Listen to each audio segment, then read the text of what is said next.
नमस्कार दोस्तों, आज से हम कक्षा 10 क्लास 10th मैथमेटिक्स का लेक्चर स्टार्ट करने वाले हैं और इसकी क्लासेस नियमित तौर पे लगेगी। ठीक है, तो आज हम पहला चैप्टर जो रियल नंबर्स का है, वास्तविक संख्याओं से संबंधित चैप्टर है, उसका बेसिक इंट्रोडक्शन देखेंगे और पहली एक्सरसाइज को स्टार्ट करेंगे। ठीक है, तो आप अंत तक वीडियो में बने रहें, लगातार आपको इस तरीके की वीडियो प्रोवाइड होती रहेंगी। तो हमारा कक्षा 10वीं का जो पहला चैप्टर है उसका नाम है रियल नंबर्स, वास्तविक संख्याएं। इसको समझने के लिए पहले हमें इसकी कुछ टर्मिनोलॉजी सीखनी पड़ेगी। तो सबसे पहले कुछ हम संख्याओं के बारे में जानते हैं, उसके बाद इस चैप्टर में अंदर चलेंगे। सबसे पहले यहाँ लिखा हुआ है अभाज्य संख्याएं। अभाज्य संख्याएं अर्थात ऐसी संख्याएं जिनके केवल दो ही गुणनखंड होते हैं। ऐसी संख्याएं जिनके केवल दो ही गुणनखंड होते हैं, दो ही गुणनखंड होते हैं, ऐसी संख्याओं को कहा जाता है अभाज्य संख्याएं। या सरल तरीके से कहें तो ऐसी संख्याएं जिनमें केवल एक का और स्वयं का भाग जाता हो, वो संख्याएं कहलाती हैं अभाज्य संख्याएं। फॉर एग्जाम्पल हम यहां देखें तो अभाज्य संख्याएं स्टार्ट होती हैं 2 से, उसके बाद 3, फिर 5, फिर 7, फिर 11, फिर 13, फिर 17, फिर 19, इस तरीके से अभाज्य संख्याएं चलती रहती हैं। आप किसी भी नंबर को चेक करें, इनके केवल दो ही गुणनखंड होंगे। जैसे 11, तो 11 में एक का भाग जाएगा और खुद 11 का, और किसी संख्या से भाग यहां नहीं जा सकता है ना। हमने कुछ संख्याएं बीच में छोड़ी हुई हैं, जैसे कि 9 अभाज्य संख्या नहीं है, याद रखना, क्योंकि इसमें 1 से, 3 से और 9 से कुल 3 संख्याओं को भाग जाएगा, अर्थात इसके 3 गुणनखंड होंगे। तो हमने क्या कहा था, अभाज्य संख्याएं जिनके केवल दो ही गुणनखंड होते हैं वो कहलाती हैं अभाज्य संख्याएं। 2, 3, 5, 7, 11, 13, 17, 19। ठीक है, अब बात करें भाज्य संख्याओं की, तो ऐसी संख्याएं जिनके 2 से ज्यादा गुणनखंड हो, ऐसी संख्याएं जिनके 2 से ज्यादा, 2 से अधिक गुणनखंड हो, वो कहलाती हैं भाज्य संख्याएं। ऐसी संख्याएं जिनके 2 से अधिक गुणनखंड होते हैं भाज्य संख्याएं कहलाती हैं। उदाहरण के तौर पे हम यहाँ पे ले लें 4, 6, 8, 9, 10, इस तरीके से संख्या चलती रहेंगी। आप किसी भी संख्या को चेक कर लें, 2 से ज्यादा गुणनखंड होंगे। जैसे कि 4 की बात करें तो 1 का भाग जाएगा, इसमें 2 का भाग भी जाएगा और 4 का भाग भी जाएगा। कितने गुणनखंड है? 3। जैसे 10 की बात करें तो 1 से भाग जाएगा, इसमें 2 से भी जाएगा, 5 से जाएगा और स्वयं 10 से भी जाएगा। इसके 4 गुणनखंड हैं। तो ऐसी संख्या जिनके केवल 2 ही गुणनखंड होते हैं वह अभाज्य संख्याएं, प्राइम नंबर्स कहलाते हैं, और जिनके 2 से ज्यादा गुणनखंड होंगे वो कंपोजिट नंबर्स अर्थात भाज्य संख्याएं कहलाएंगे। एक बार और चेक कर लें, केवल 2 ही गुणनखंड हैं तो अभाज्य संख्याएं, 2 से ज्यादा गुणनखंड हैं तो भाज्य संख्याएं। अब बात करते हैं परिमेय और अपरिमेय संख्याओं की। परिमेय संख्याएं कहलाती हैं वे संख्याएं जिन्हें हम p/q के रूप में लिख सकते हैं। p/q अर्थात अंश बटे हर के रूप में जिन्हें लिखा जा सकता है। जैसे एग्जाम्पल के तौर पर 1/2, 1/3, 5/7, जिन्हें p/q के फॉर्म में लिखा जाए वो संख्याएं कहलाती है परिमेय संख्याएं। बस याद रखना, यहाँ पर हर अर्थात q कभी भी 0 नहीं होना चाहिए, क्योंकि अगर हर 0 हो गया तो फिर वह संख्या, वह भिन्न अपरिभाषित हो जाएगी, है ना, अनंत बन जाएगा फिर वो केस। क्लियर? तो ऐसी संख्याएं जिन्हें p/q अंश बटे हर के रूप में लिखा जा सकता है वो परिमेय संख्याएं कहलाती हैं। बात करें अगली संख्या है अपरिमेय। ऐसी संख्याएं जिन्हें p/q के रूप में नहीं लिख सकते हैं, ऐसी संख्याएं जिन्हें p/q के रूप में नहीं लिख सकते हैं वह अपरिमेय संख्याएं कहलाती हैं। इसमें अधिकतर संख्याएं कैसी आती हैं, इस प्रकार की, करनी 2, करनी 3, करनी 5।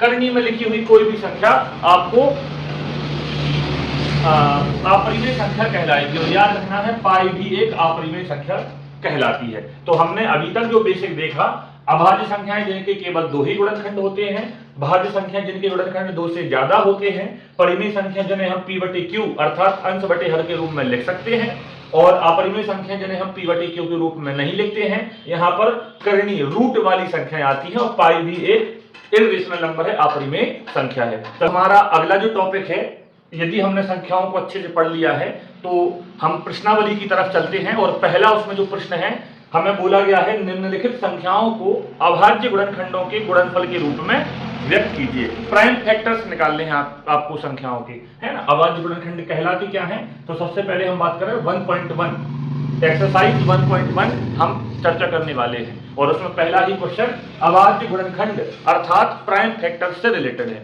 अब बात आती है इन गुणनखंडों को अभाज्य क्यों कहा गया। तो छोटा सा एक एग्जांपल लेकर पहले हम समझा रहे हैं आपको। जैसे मान लो कोई आप एक रैंडम नंबर ले लें यहाँ पर, जैसे कि फॉर एग्जांपल 36, ठीक है। अब 36 के अभाज्य गुणनखंड यदि निकालने हैं तो आपको जो डिवीजन मेथड होती है उससे आप अभाज्य गुणनखंड निकाल सकते हैं। आपको संख्या में भाग देना होता है, ठीक है। और यहाँ पर सभी अभाज्य संख्याएं आपको देखने को मिलेंगी।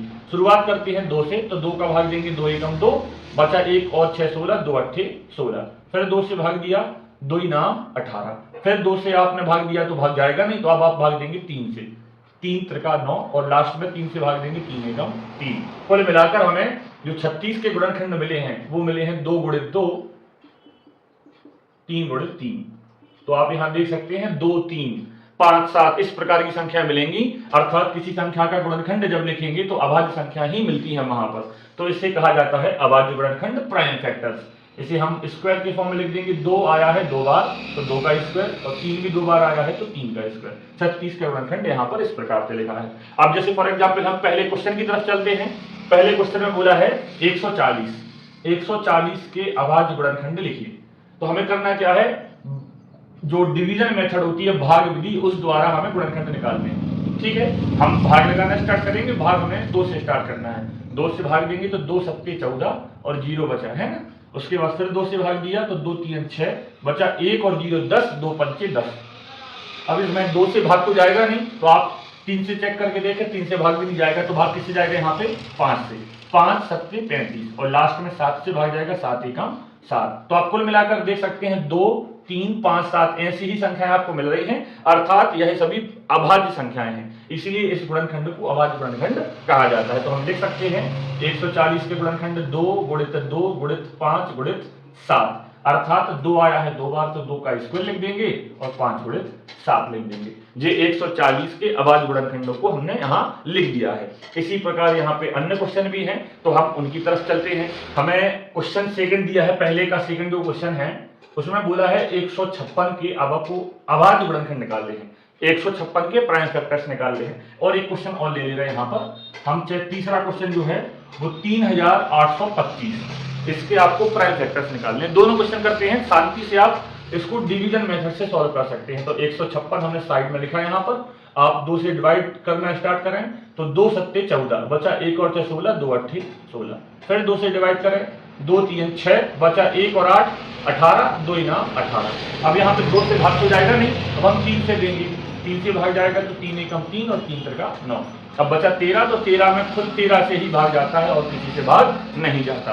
तो हम 156 के प्राइम फैक्टर्स की बात करें तो 2 गुणित 2 गुणित 3 गुणित 13, हमें यह इसके अभाज्य गुणनखंड मिले हैं। कुल मिलाकर जो भी संख्याएं यहाँ आएंगी वो सभी अभाज्य संख्याएं होंगी।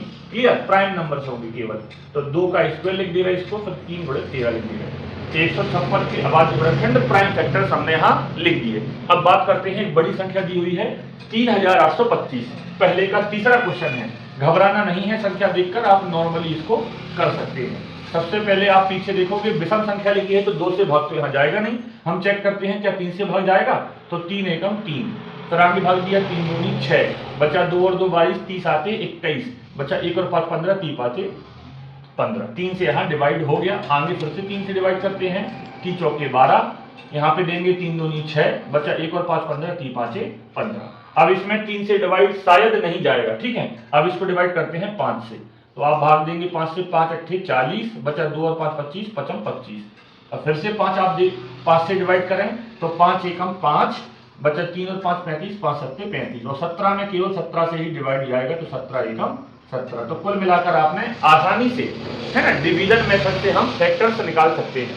तो यहाँ इसकी जो फैक्टर है वो 3 गुणित 3 गुणित 5 गुणित 5 गुणित 17 है ना जी, मिले हैं। तो 3 दो बार आया है तो 3 का स्क्वायर, 5 भी 2 बार आया है तो 5 का स्क्वायर, और ये आया है 17 एक बार। तो हमने 156 के भी फैक्टर्स निकाले हैं और 3825 के भी फैक्टर्स निकाले हैं। एक क्वेश्चन है इसके बाद में 5005, आपको उसके फैक्टर्स निकालना है, और दूसरा क्वेश्चन है 7429, आपको उसके भी फैक्टर्स निकालने हैं। यह क्वेश्चन आपके लिए होमवर्क में है, आप इन्हें ट्राई कीजिएगा। इस वीडियो को बनाने का पर्पस यही था कि आपका जो सिलेबस है क्लास 10th का मैथमेटिक्स का, अब नियमित तौर पर बड़ी क्लासेस लगाई जाएंगी आधे घंटे की या 1 घंटे की, और एक दिन में हम आधी एक्सरसाइज तो कंप्लीट कर सकते हैं। तो लगातार बने रहें, अपने दोस्तों को शेयर करें, और अच्छी वीडियो लगे तो आप इसे सब्सक्राइब, चैनल को सब्सक्राइब और वीडियो को शेयर जरूर करें। क्लियर।